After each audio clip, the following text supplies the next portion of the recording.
북한에서 가장 큰 돈을 버는 사람이 누군지 아십니까? 아마 권력자들을 제외하면 바로 저 같은 장마당 상인들입니다. 안녕하세요. 저는 강미숙이라고 합니다. 한때 북한 청진의 장마당을 지배했던 여자예요. 아무것도 없는 과부로 시작해 운이 좋게도 장마당의 여왕이라 불리며 북한 평범한 인민 월급의 100배인 1000달러를 벌어들였죠. 200명 이상의 상인들이 제게 물건을 받아갔고 심지어 말단 보위부는 제 앞에서는 고개를 숙였어요. 그런 저를 사람들은 수남시장 여왕이라고 부르더군요. 하지만 어느 날 모든 게 무너졌어요. 매번 제게 뇌물을 받아가던 보위부 김 과장이 제 앞에 갈색 봉투를 던졌습니다. 봉투 안에는 50달러가 들어있었어요. 미숙 동무딸 은지 중국 보낼 계약금이요. 그의 목소리는 차가웠습니다. 순간 제 온몸이 얼어붙었어요. 제 딸을 중국으로 보내겠다는 거였습니다. 조선족 총각한테 시집 보낸다는 명목으로요. 14살밖에 안 된 아이를 말이죠. 과장 동무, 이게 무슨 소리요? 제 목소리가 떨렸습니다. 돈은 내가 더 드릴게요. 은지는 안 돼요. 김 과장은 비웃듯 웃었어요. 미숙 동무도 이제 단물 떨어졌소. 요새 단속이 강화돼서 이 정도는 해줘야 우리 거래도 오래 갈 수 있어. 은지 하나 희생하면 동무 아들도 사업도 다 안전할 거 아니오. 그 순간 깨달았습니다. 더 이상 제가 가진 돈이 아무 소용없다는 걸요. 북한에서 아무리 부자여도 권력 앞에서는 한없이 약했어요. 제가 매달 뇌물로 바쳤던 그 돈들로는 결국 제 딸을 빼앗기는데 막을 수 없던 거였죠. 지금부터 들려드릴 이야기는 제가 어떻게 아무것도 없는 과부에서 장마당 여왕이 됐는지, 그리고 왜 그 모든 걸 버리고 목숨을 걸고 탈북해야 했는지에 대한 이야기입니다. 오늘 영상이 도움이 되셨다면 구독과 좋아요 부탁드립니다. 여러분의 작은 관심이 아직도 북한에서 고통받는 사람들에게 큰 힘이 됩니다. 2005년 3월이었습니다. 한평생 군 생활만 하던 제 남편이 교통사고로 세상을 떠났어요. 군용 트럭에 치여서 그 자리에서 숨졌죠. 장례를 치르고 나니 집에는 아무것도 남지 않았습니다. 아들 준호는 겨우 5살, 딸 은지는 1살이었어요. 시어머니까지 모시고 살아야 했죠. 배급은 진작에 끊긴 지 오래였습니다. 남편이 살아있을 때는 그래도 이것저것 일거리를 구해서 먹고 살았는데 혼자 남으니 막막했어요. 시어머니는 병약하셨고 아이들은 너무 어렸죠. 제가 나서지 않으면 우리 가족은 굶어 죽을 수밖에 없었습니다. 어느 날 밤 준호가 배고프다고 울었어요. 미수가, 내일은 뭘 먹이겠니? 시어머니의 목소리에는 체념이 묻어 있었습니다. 그날 밤 저는 결심했어요. 뭐라도 해야겠다고요. 다음 날 아침 일찍 수남시장으로 향했습니다. 장마당이라고들 하죠. 시장 입구부터 사람들로 북적였어요. 옥수수 파는 아주머니, 중국 과자 파는 아저씨, 담배 몇 개비씩 파는 청년들까지 모두가 살기 위해 뭔가를 팔고 있었습니다. 박순이 언니였죠. 남편 돌아가셨다며 혼자 어떻게 살려고. 박 언니는 제 손을 꼭 잡았습니다. 너도 중국 물건 좀 떼와서 팔아봐. 나도 그렇게 시작했어. 박 언니가 알려준 대로 압록강 건너편의 친척을 찾아갔어요. 그분한테 비누 5개를 얻어왔습니다. 중국산 비누는 북한 비누보다 향기도 좋고 거품도 잘 나는 게 훨씬 좋았어요. 시장에 돗자리를 깔고 앉았습니다. 처음엔 아무도 거들떠보지 않았어요. 1시간, 2시간이 지나갔죠. 다리가 저리고 엉덩이가 아팠지만 애들을 생각하면 자리를 뜰 수 없었습니다. 아주머니, 이거 얼마요? 한 아주머니가 다가왔어요. 1,000원이요. 제 목소리가 떨렸습니다. 북한 돈 1,000원은 당시 중국 돈 1위안 정도였죠. 아주머니는 비누 냄새를 맡아보더니 고개를 끄덕였어요. 하나 주소. 그날 비누 5개를 다 팔고 5,000원을 벌었습니다. 손에 쥔 돈을 보는데 눈물이 났습니다. 이 돈으로 쌀을 살 수 있었어요. 아이들한테 밥을 먹일 수 있었죠. 집에 돌아가는 길에 쌀 3kg를 샀습니다. 준호야, 은지야, 오늘은 밥 먹는다. 아이들 앞에 하얀 이 밥을 놓았을 때 준호가 눈을 반짝였어요. 엄마, 맛있어요. 그 모습을 보는데 가슴이 뭉클했습니다. 내가 이 아이들을 지켜야 한다고요. 그때부터 본격적으로 장사를 시작했습니다. 중국 친척한테 외상으로 물건을 받아왔어요. 비누, 치약, 과자, 옷가지까지요. 물건을 팔면 돈을 갚고 또 떼어오는 방식이었죠. 점점 물량이 늘어났습니다. 하지만 순탄하지만은 않았어요. 2006년부터 단속이 강화됐거든요. 어느 날 장사를 하고 있는데 단속반이 들이닥쳤습니다. 이거이 겁들이 없구만, 모두 압수하라. 제 물건을 모조리 가져가는데 무력함에 눈물만 흘리고 있었어요. 박 언니가 저를 따로 불렀습니다. 미수가, 돈 좀 써야 해. 단속반한테 월 10달러만 주면 안 잡혀. 뇌물 말이야. 박 언니가 조용히 말했습니다. 여기선 다들 그래. 안 그러면 장사 못해. 다음 달부터 단속반 반장한테 10달러씩 갖다 드렸어요. 그러자 신기하게도 더 이상 안 잡혔습니다. 단속반이 와도 제 물건들은 그냥 지나쳤죠. 그게 북한에서 장사하는 방법이었어요. 2008년 화폐 개혁이 있었습니다. 국권 100원이 신권 1원이 된 거죠. 사람들이 하루아침에 거지가 됐어요. 하지만 저는 달리 준비했습니다. 박 언니 조언대로 돈을 달러로 바꿔뒀거든요. 덕분에 피해를 최소화할 수 있었죠. 이것을 기회로 삼아 저는 다음 해부터 도매로 전환했습니다. 이제는 제가 중국에 직접 가서 물건을 떼어와서 인민들이 아닌 수남시장의 소매상들한테 물건을 공급했죠. 마진을 남겨서 팔았고 장사는 점점 커졌습니다. 저는 수남시장에서 가장 큰 상인이 되어가고 있었어요. 2012년 봄 저는 수남시장 2층에 가게 3칸을 얻었습니다. 그전까지는 바닥에 돗자리 깔고 장사했는데 이제는 제대로 된 가게가 생긴 거예요. 간판도 달았죠. 딸 이름을 따서 민지 도매상이라고요. 매일 아침 6시면 가게 문을 열었습니다. 그러면 소매상들이 줄을 서서 기다렸어요. 미숙 언니, 오늘은 청바지 있어요. 언니, 화장품 좀 더 떼어갈게요. 200명이 넘는 상인들이 제게서 물건을 받아갔습니다. 한 달에 1000달러를 벌었어요. 북한 평균 월급이 10달러 정도였으니까 100배를 번 거죠. 물론 이 돈을 다 제가 가진 건 아니었습니다. 절반은 뇌물로 나갔거든요. 단속반 반장한테는 월 30달러, 보이부 김 과장한테는 월 50달러를 갖다 드렸어요. 세관 직원들한테는 물건 가격의 10%를 줬죠. 계산해보면 한 달에 200달러 이상이 뇌물로 나간 거예요. 어느 날 보이부 김 과장을 찾아갔습니다. 청진 보이부 건물은 시내 중심가에 있었어요. 3층짜리 회색 건물이었죠. 과장 동무 이번 달 거예요. 저는 봉투를 건넸습니다. 봉투 안에는 50달러가 들어있었어요. 북한 돈으로 치면 50만 원 정도 되는 거금이었죠. 김 과장은 봉투를 받아들고는 서랍에 넣었습니다. 미숙 동무 덕분에 우리도 먹고 살지. 그는 웃으며 말했어요. 요새 중국 물건 많이 들어오는데 단속은 신경 쓰지 말고. 이게 북한의 현실이었습니다. 돈이면 다 됐어요. 한 달에 2번씩 신의주로 출장을 갔습니다. 청진에서 신의주까지 기차로 16시간이 걸렸어요. 좁은 객차에 사람들이 빽빽이 들어찼죠. 저는 침대 칸 표를 살 정도로 돈이 있었지만 애들을 생각하면 그럴 수 없었어요. 신의주 국경 도매상에게 물건값 1000달러 정도를 주문했어요. 세관을 통과할 때는 100달러를 뇌물로 줬습니다. 그러면 아무 문제 없이 통과됐어요. 그해 가을 경쟁자가 나타났습니다. 최 씨라는 여자였는데 함흥에서 왔다고 했어요. 제 옆자리에 가게를 차렸죠. 가격을 저보다 싸게 받았습니다. 제 단골 손님들이 하나둘씩 최 씨한테로 갔어요. 저는 보이부 김 과장을 다시 찾아갔습니다. 과장 동무 부탁이 있어요. 김 과장은 차를 마시며 저를 쳐다봤죠. 말해보시오. 목소리가 무심했습니다.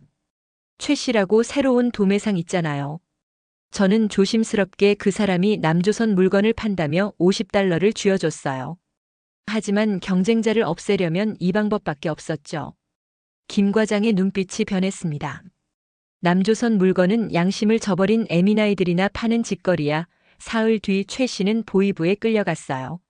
물건은 다 압수당했고 최 씨가 조사를 받고 풀려났을 때는 이미 모든 게 끝나 있었습니다.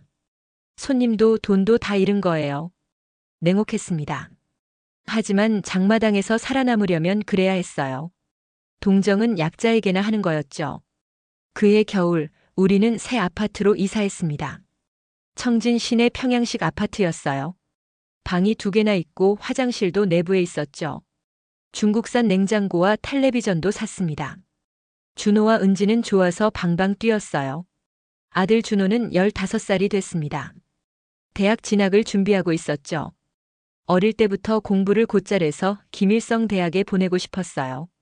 담임 선생님한테 $100를 뇌물로 드렸습니다. 추천서 잘 써달라고요. 하지만 성분 문제로 떨어졌어요. 딸 은지는 중학교 2학년이었습니다. 키가 165cm로 또래보다 컸어요. 얼굴도 예뻤죠. 중국산 옷을 입고 학교에 가면 친구들이 부러워했습니다. 그렇게 저는 수남시장의 여왕이 되었어요. 상인들이 저를 보면 허리를 숙여 인사했죠. 저는 고개만 끄덕이며 지나갔습니다. 제 한마디에 누군가의 장사가 잘 될 수도 망할 수도 있었어요. 아이러니하게 사회주의 체제에서도 돈이 곧 권력이었죠. 그렇게 믿었어요. 그 일이 일어나기 전까지는요. 2017년 여름이었습니다. 은지가 14살이 됐어요. 키도 크고 얼굴도 예뻐서 시장에만 나오면 사람들이 쳐다봤습니다. 미숙 언니 딸 정말 예쁘네요. 상인들이 하나같이 그렇게 말했어요. 그해 5월 중국 브로커 장준하 씨를 만났습니다. 그는 제 거래처 사장이었어요. 신의주에서 물건을 공급해주는 사람이었죠. 40대 중반의 조선족이었습니다. 어느 날 장 씨가 청진까지 찾아왔어요. 그는 웃으며 악수를 청했습니다. 한참을 이야기하다가 장 씨가 불쑥 물었어요. 은지 요새 몇 살이에요? 14살이요. 장 씨는 고개를 끄덕였습니다. 미숙 누나, 은지 중국 유학 보내면 어때요? 사진 속에는 깨끗한 아파트와 학교 건물이 있었죠. 중국 옌벤에 있는 조선족 학교래요. 거기서 공부하면 미래가 밝아질 거예요. 처음엔 솔깃했습니다. 은지를 중국 대학에 보낼 수 있다니요. 북한보다 훨씬 나은 교육을 받을 수 있을 거예요. 비용은 어떻게 되는데요? 제가 물었죠. 장 씨는 손을 저었습니다. 누님이 무슨 돈을 내요? 제가 다 알아서 할게요. 그냥 은지만 보내주면 돼요. 그날 밤 고민했습니다. 은지한테 더 나은 미래를 줄 수 있다면 좋은 기회잖아요. 하지만 뭔가 찝찝한 게 왜 장 씨가 돈도 안 받고 그런 제안을 할까요? 일주일 뒤 박순희 언니를 만났습니다. 시장 선배였죠. 저보다 10년 먼저 장사를 시작한 분이에요. 박 언니한테 장 씨 이야기를 꺼냈습니다. 미수가 정신 차려. 박 언니의 얼굴이 굳었어요. 그거 완전히 함정이야. 무슨 소리예요? 제가 되물었죠. 박 언니는 주변을 살피더니 목소리를 낮췄습니다. 그거이 중국 총각한테 시집 보내는 거야. 박 언니는 계속 말했어요. 작년에 옆 동네 김씨네 딸도 그렇게 당했어. 유학 보낸다더니 중국 가서 바로 시집 보냈대. 30살 조선족 총각한테. 온몸이 얼어붙었습니다.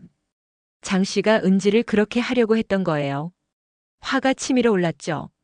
어떻게 감히 제 딸을요? 다음 날 장 씨한테 전화했습니다. 장 씨, 은지 유학 얘기 말이요. 제 목소리는 차가웠어요. 장 씨는 밝게 대답했죠. 아, 네 누나, 생각해봤어요. 장 씨, 진짜 목적이 뭐예요? 제가 직설적으로 물었습니다. 전화 너머로 침묵이 흘렀어요. 잠시 후 장 씨의 목소리가 달라졌습니다. 누나, 이미 계약금 받았어요. 뭐라고요? 누구한테요? 저는 소리를 질렀죠. 그 순간 모든 게 이해됐습니다. 보이부 김 과장이었어요. 장 씨랑 김 과장이 짜고 제 딸을 팔아넘기려 한 거였죠. 다음 날 아침 보이부로 달려갔습니다. 김 과장의 사무실 문을 박차고 들어갔어요. 과장 동무, 이게 무슨 짓이요? 제 목소리가 떨렸습니다. 김 과장은 의자에 기대 앉아 저를 쳐다봤어요. 미숙 동무, 너무 흥분하지 마시오. 그의 목소리는 차분했습니다. 은지 중국 보내는 게 뭐가 문제요? 좋은 기회잖소. 좋은 기회요? 14살짜리를 팔아넘기는 게요? 저는 주먹을 쥐었습니다. 돈은 내가 더 드릴게요. 얼마든지 드릴게요. 은지는 안 돼요. 김 과장은 책상 위에 서류를 넘기며 말했습니다. 미숙 동무도 이제 끝물이야. 요새 당에서 단속을 강화하라고 해. 뇌물 받다가 걸리면 나도 끝장이라고. 그는 저를 똑바로 쳐다봤어요. 은지 하나 희생하면 동무 아들도 사업도 다 안전할 거 아니오. 그 순간 깨달았습니다. 제가 가진 돈이 아무 소용없다는 걸요. 김 과장은 계속 말했어요. 이미 상부에도 보고했어. 은지는 다음 달에 출국 허가받을 거야. 거부하면 동문의 집안 전체가 조사받을 거요. 다리에 힘이 풀렸습니다. 벽에 기댄 채 간신히 서 있었어요. 제가 그동안 뇌물로 바쳤던 그 많은 돈들이 결국 제 딸을 빼앗는 데 쓰이는 거였죠. 사무실을 나와 거리를 걸었습니다. 하늘이 무너지는 것 같았어요. 북한에서 아무리 부자여도 권력 앞에서는 한없이 약했습니다. 돈으로도 지킬 수 없는 게 있었어요. 그날 밤 은지의 얼굴을 보니 눈물이 났습니다. 이 아이를 지켜야 해.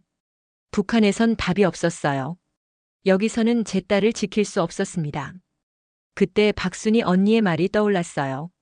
미수가 떠나야 해, 남조선으로 가야 해. 그날 밤 결심했습니다. 떠나야 한다고요.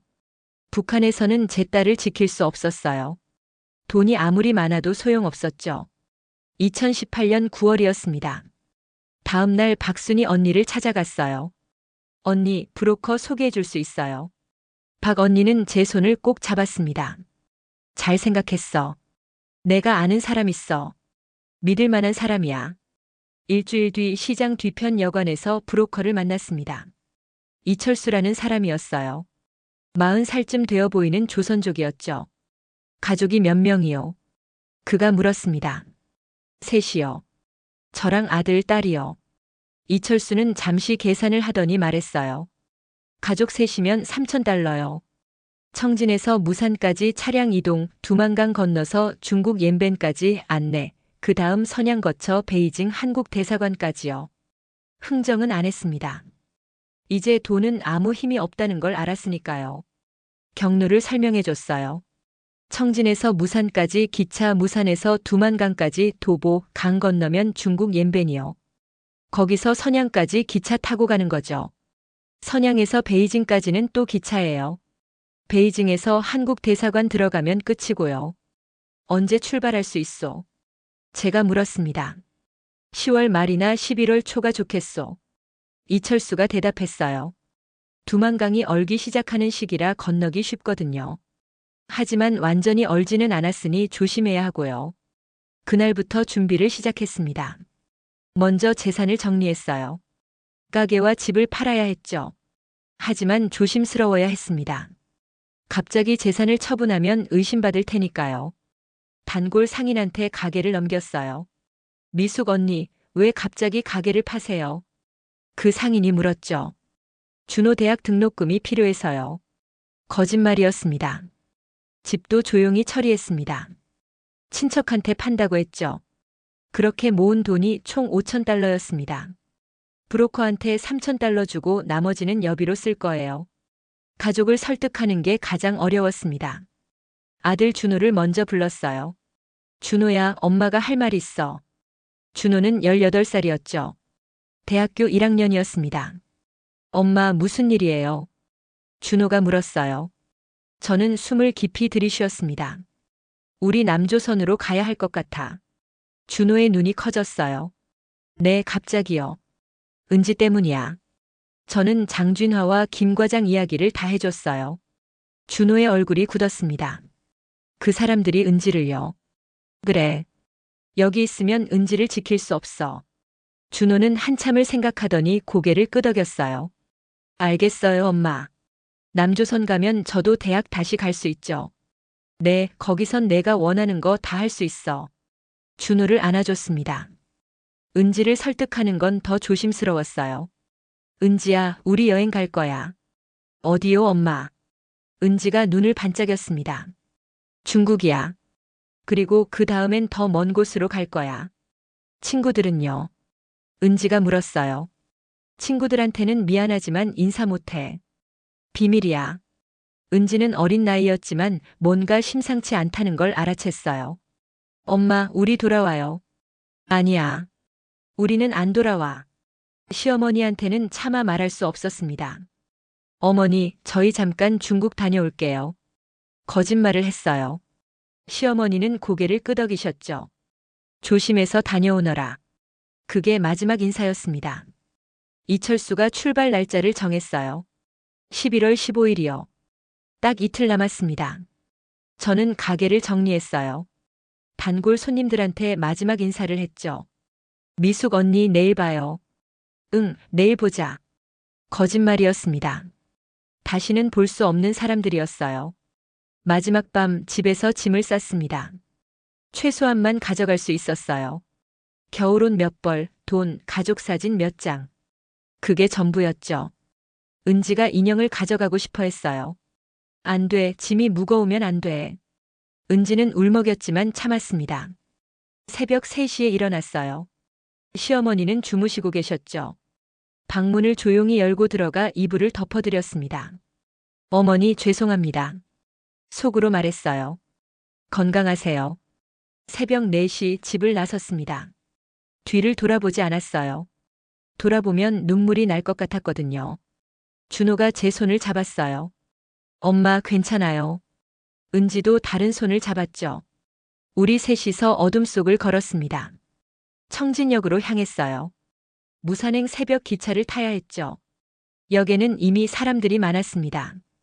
아무도 우리를 쳐다보지 않았어요. 그저 여행 가는 평범한 가족처럼 보였을 거예요. 기차에 올랐습니다. 좁은 객차에 사람들이 빽빽했죠. 창가 자리에 앉았어요. 기차가 출발하면서 청진 시내가 멀어졌습니다. 수남시장도 우리 집도 모든 게 점점 작아졌어요. 은지가 창밖을 보며 물었어요. 엄마, 우리 정말 안 돌아와요. 제 눈에서 눈물이 흘렀습니다.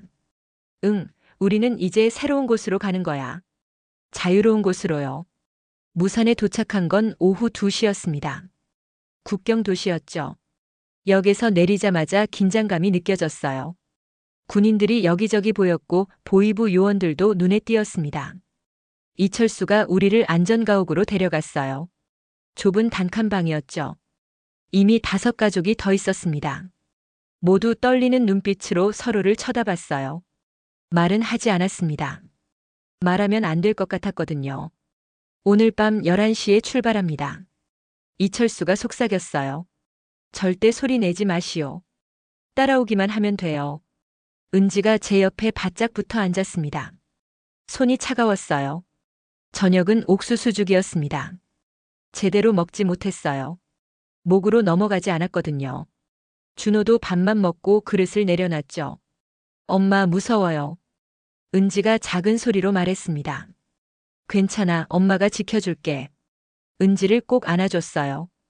밤 11시 이철수가 문을 열었습니다. 가시죠. 우리는 일렬로 방을 나섰어요. 모두 16명이었죠. 어둠 속을 걸었습니다. 달빛만이 길을 비춰줬어요. 30분을 걸었습니다. 숨소리조차 조심스러웠어요. 멀리서 개 짖는 소리가 들렸죠. 순찰대 개였습니다. 모두 멈춰 섰어요. 이철수가 손짓했습니다. 엎드리라고요.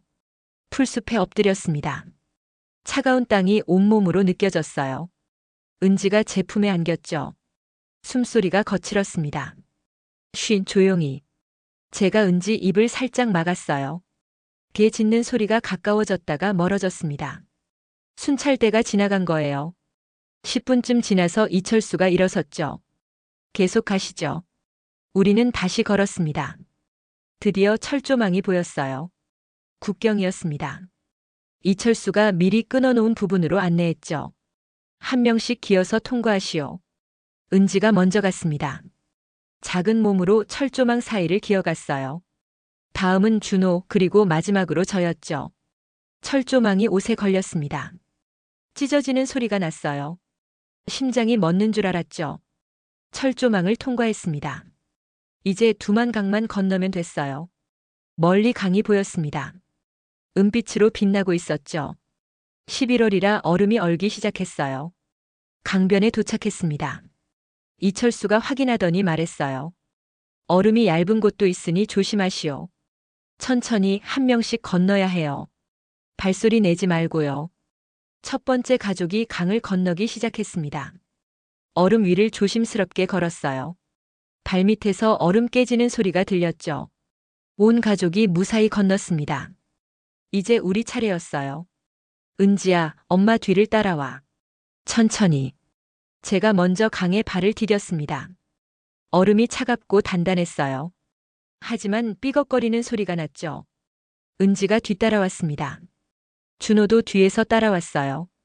강 중간쯤 왔을 때였습니다. 갑자기 은지가 비명을 질렀어요. 엄마! 은지의 발이 얼음을 뚫고 들어갔습니다. 물속으로 빠진 거예요. 은지! 저는 달려갔죠.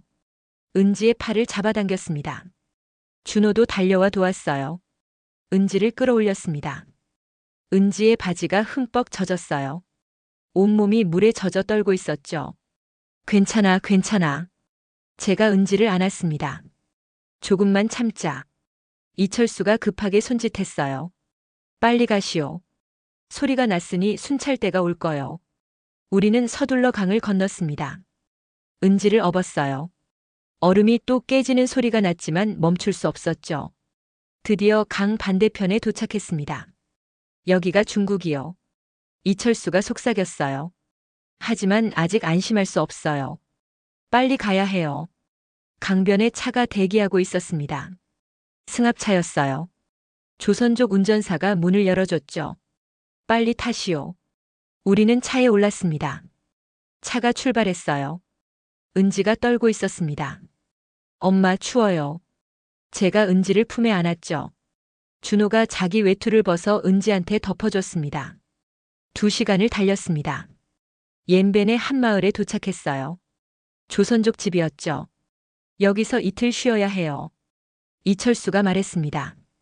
공안 단속이 있으니 조심해야 하거든요. 집주인 아주머니가 은지한테 마른 옷을 가져다 줬어요. 이거 입어라. 따뜻한 목소리였죠. 은지는 옷을 갈아입었습니다. 여전히 떨고 있었어요. 그날 밤 좁은 방에서 셋이 누웠습니다. 은지가 제 품에서 잠들었어요. 준호도 옆에서 잠들었죠. 저는 천장을 바라봤습니다. 1단계는 성공했어요. 하지만 아직 멀었습니다. 여기는 중국이지만 여전히 위험했죠. 북한으로 끌려갈 수도 있었어요. 베이징까지 가야 진짜 안전한 거였습니다. 창밖에서 개 짖는 소리가 들렸어요. 혹시 공안일까봐 가슴이 철렁했죠. 하지만 소리는 멀어졌습니다. 저는 눈을 감았어요. 내일부터 또 다른 여정이 시작될 거였습니다. 옌벤에서 사흘을 숨어 지냈습니다. 지하실이었어요. 창문도 없는 좁은 방이었죠. 밖에 나갈 수 없었습니다. 공안 순찰이 많았거든요.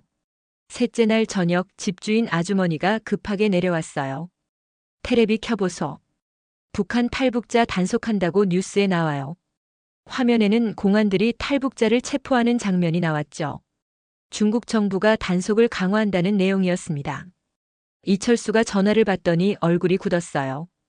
빨리 떠나야겠소. 이 동네가 위험해졌어요. 오늘 밤 선양으로 출발합니다. 밤 10시 다시 차에 올랐습니다. 이번엔 트럭 짐칸이었어요. 우리 가족 말고도 5명이 더 있었죠. 모두 탈북자들이었습니다.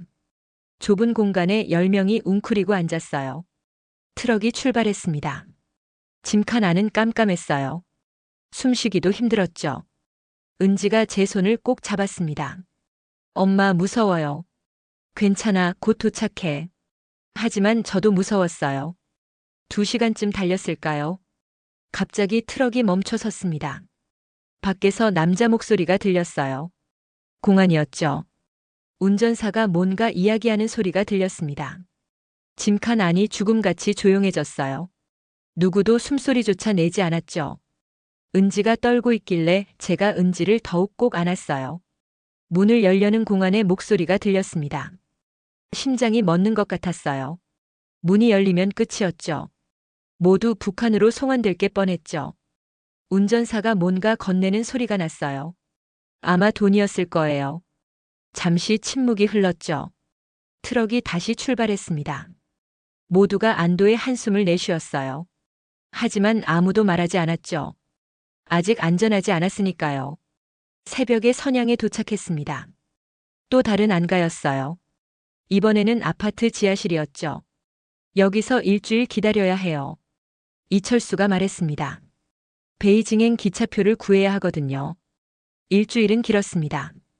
답답한 지하실에서 시간이 멈춘 것 같았어요. 은지는 점점 말이 없어졌죠. 엄마, 언제까지 숨어 있어야 해요. 조금만 더 참자, 은지야. 준호는 창문 없는 벽만 바라봤습니다. 이런 생활이 너무 힘들었을 거예요. 하지만 아무 말도 안 했죠. 엄마를 걱정시키고 싶지 않았나 봐요. 닷새째 되던 날 경찰이 왔습니다. 아파트 위층을 조사한다는 소리가 들렸어요. 탈북자 숨겨준 사람이 있다는 제보를 받았대요. 우리는 숨도 쉬지 못했습니다. 발소리가 계단을 내려왔어요. 점점 가까워졌죠. 은지가 제 품에 파고들었습니다. 준호가 만약을 대비한 듯 문 쪽을 노려봤어요. 집주인이 나가서 경찰과 이야기했습니다. 우리 집엔 아무도 없어요. 확인해 보시겠어요? 긴장된 침묵이 흘렀죠. 그러다 경찰이 말했습니다. 됐어요. 위층만 확인하면 돼요. 발소리가 멀어졌습니다. 우리 모두 바닥에 주저앉았어요. 엄마, 이거 진짜 위험한 거 아니에요? 지금이라도. 준호 손을 잡고 말했어요. 조금만 더 버티자, 준호야. 일주일 뒤 드디어 출발했습니다. 베이징행 기차표를 구한 거예요. 이번엔 정식 승객으로 탈 수 있었죠. 가짜 신분증이었지만요. 기차역은 사람들로 북적였습니다. 조선족 행세를 해야 했어요. 검표원이 오면 자연스럽게 행동해야 했죠. 은지야, 웃어. 평범한 가족처럼 보여야 해. 은지가 억지로 웃었습니다. 기차에 올랐어요. 8시간 여정이었죠. 창가에 앉아 밖을 봤습니다. 중국 풍경이 스쳐 지나갔어요. 도시들, 농촌들, 산들이요. 준호가 조용히 물었어요. 엄마, 우리 정말 한국 갈 수 있을까요? 갈 수 있어. 꼭 갈 거야. 제 목소리에 확신을 담으려 했지만 떨렸습니다. 베이징에 도착한 건 저녁 6시였어요. 거대한 도시였죠. 사람들이 엄청나게 많았습니다. 이철수가 우리를 한국 대사관 근처 숙소로 데려갔어요. 내일 아침 대사관에 가시면 돼요. 이철수가 말했습니다. 정문으로 들어가서 탈북자라고 하세요. 그러면 보호해 줄 거예요. 여기서 제 역할은 끝났습니다. 이철수한테 돈을 건넸어요. 감사합니다. 덕분에 여기까지 왔어요. 이철수는 고개를 끄덕이고는 사라졌습니다. 그날 밤 숙소에서 셋이 앉아 있었어요. 내일이면 끝이었습니다. 한국 대사관만 들어가면 안전한 거였죠. 준호가 말했습니다. 아직 아니야. 내일 대사관 들어가야 진짜 끝이야. 밤새 잠이 오지 않았습니다. 혹시 내일 무슨 일이 생기면 어쩌나. 이제 와서 실패하면 어쩌나. 온갖 생각이 머릿속을 맴돌았죠. 새벽 5시에 일어났어요. 더 이상 누워있을 수 없었습니다. 창밖을 보니 베이징 거리가 조용히 깨어나고 있었어요. 오늘이 마지막 날이었습니다. 아침 8시 한국 대사관 앞에 섰습니다. 높은 담장과 철문이 보였어요. 경비원이 서 있었죠. 심호흡을 했습니다. 자, 가자. 준호와 은지의 손을 잡았어요. 정문으로 걸어갔습니다. 경비원이 저희를 쳐다봤어요. 무슨 일이십니까? 저는 떨리는 목소리로 말했습니다. 저희는 북한에서 왔습니다. 보호를 요청합니다. 경비원의 표정이 바뀌었어요. 잠시만요. 그는 무전기로 뭔가 말했죠. 곧 대사관 직원이 나왔습니다. 안으로 들어오세요. 빨리요. 우리는 철문 안으로 들어갔습니다. 그 순간 다리에 힘이 풀렸어요. 은지가 제 품에 안겼습니다. 엄마, 우리 이제 괜찮아요. 눈물이 쏟아졌죠. 응, 이제 괜찮아. 준호도 벽에 기대 주저앉았어요. 안전합니다. 대사관 직원이 말했습니다. 여기는 한국 영토예요. 더 이상 숨지 않아도 돼요. 그 말을 듣는 순간 모든 게 무너졌습니다. 일주일간의 도피, 한 달간의 준비, 그리고 13년간의 북한 생활이 주마등처럼 스쳐 지나갔어요. 일주일 후 한국행 비행기에 올랐습니다. 창밖으로 베이징이 멀어졌어요. 은지가 창문에 얼굴을 붙이고 봤습니다. 엄마, 구름이 정말 가까워요. 인천공항에 도착했을 때는 오후 2시였어요. 거대한 공항이었죠. 사람들이 자유롭게 오가고 있었습니다. 웃으면서 걷고 있었어요. 아무도 두려워하지 않았죠. 국정원으로 이동했습니다. 2주일간 조사를 받았어요. 하지만 북한에서의 조사와는 달랐죠. 따뜻한 차를 마시며 편하게 이야기할 수 있었습니다. 힘드셨죠, 미숙 씨? 조사관의 목소리는 부드러웠어요. 장마당 도매상이셨다고요. 북한 시장 경제에 대해 여쭤봐도 될까요? 저는 제가 아는 모든 걸 말했습니다. 뇌물 시스템, 물건 유통 경로, 상인들의 네트워크까지요. 조사가 끝나고 하나원에 입소했습니다. 12주 교육 과정이었어요. 한국 사회 적응을 배우는 거였죠. 처음으로 마음 편히 잘 수 있었습니다. 새벽에 보위부가 들이닥칠 일도, 김 과장한테 뇌물 갖다 줄 일도 없었어요. 은지가 달라지기 시작했습니다. 웃음이 돌아왔어요. 엄마, 이 침대라는 것이 너무 편해요. 같은 반탈북 청소년 친구들도 사귀었다면서 자랑했어요. 준호는 검정고시를 준비했어요. 한국 대학에 가고 싶다고 했죠. 엄마, 저 여기서 경영학 공부하고 싶어요. 나중에 엄마 사업 도울게요. 가슴이 뭉클했습니다. 2019년 3월 하나원을 퇴소했습니다. 서울 외곽에 빌라를 얻었어요. 방 2개짜리였죠. 북한 집보다 작았지만 자유로웠습니다. 정착금을 받았어요. 가족 3명 기준으로 2천만 원 정도였죠. 저는 바로 계획을 세웠습니다. 다시 장사를 시작하는 거예요. 동대문 시장에 갔습니다. 의류 도매상가였어요.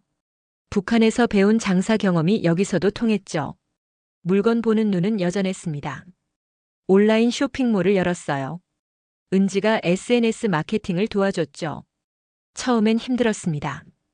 한국 시스템을 배워야 했어요. 사업자 등록, 세금, 온라인 결제까지 모든 게 새로웠죠. 하지만 포기하지 않았습니다. 북한에서 보따리 장사로 시작해서 여기까지 온 사람이에요.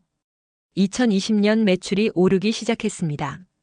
월 300만 원, 500만 원, 그리고 1000만 원까지요. 직원도 탈북민으로 2명 고용했어요. 제가 받은 도움을 돌려주고 싶었거든요.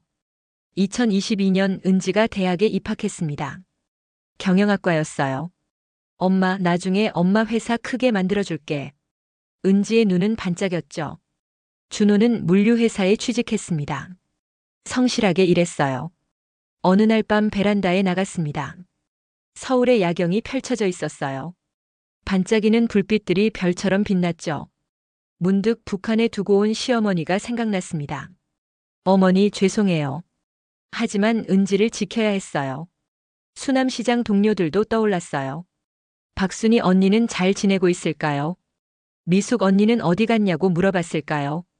언젠가 통일이 되면 다시 만날 수 있을까요? 저는 돈 때문에 북한을 떠난 게 아닙니다. 제 딸을 지키기 위해 떠났어요.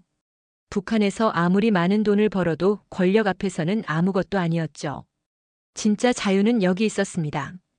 지금도 북한 장마당에서 장사하는 여성들이 있을 거예요. 살기 위해 몸부림치는 사람들이요. 그들도 언젠가 자유를 찾을 수 있기를 기도합니다.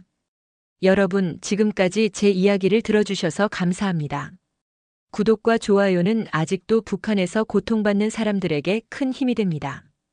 여러분 가정에 항상 평화가 있기를 진심으로 기도하겠습니다.